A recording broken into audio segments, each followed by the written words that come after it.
என்னது சப்பாத்தி கள்ளி பழத்தை வந்து சேல்ஸ் பண்ணுறீங்களா? எங்கள் ஊருக்கு வாங்க, ஃப்ரீயாகவே நான் கொடுக்குறேன். ஃப்ரீயாகவே வாங்கிட்டு போங்க. ஃப்ரீயாக நீங்கள் பண்ணுங்க. இதில் இறங்குங்க. நீங்கள் ஃப்ரீயாக பண்ண ஆரம்பிச்சிங்கன்னு வச்சுங்க, நான் சேல்ஸ் பண்ணணுன்ற அவசியமே இல்லை.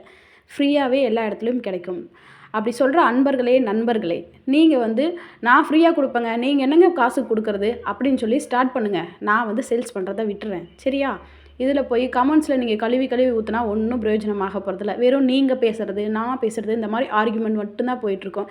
நீங்கள் வந்து களத்தில் இறங்குங்கப்பா. களத்தில் இறங்கி வேலை செய்யுங்க. ஃப்ரீயாக கொடுங்க. நீங்கள் கொடுத்தீங்கன்னு வச்சுக்கோங்க, யாரும் எந்த மக்களும் எந்த பொருளும் வந்து காசு கொடுத்து வாங்க மாட்டாங்க. ஆனால் வாயில் மட்டும் பேசிகிட்டு இருந்தோம்னு வச்சுக்கோங்க, வாயில் மட்டுமே பேசிகிட்டு இருக்க முடியும். முதல்ல ஸ்டார்ட் பண்ணுங்களேன். பேராசை பெருநஷ்டம். இதெல்லாம் வந்து சும்மா ரோட்டில் கிடைக்கிறது. இதை பறித்து கல் எழுதி தேய்ச்சி பாக்ஸில் போட்டு அனுப்பியிருந்தாங்க. இதை போய் நீங்கள் காசு கொடுத்து வாங்குறீங்க. காசு கொடுத்து யாரும் வாங்காதீங்க. நீங்கள் காசு கொடுத்து வாங்குறனால தான் இவங்களுக்குலாம் திமிரு அதிகமாயிருச்சு.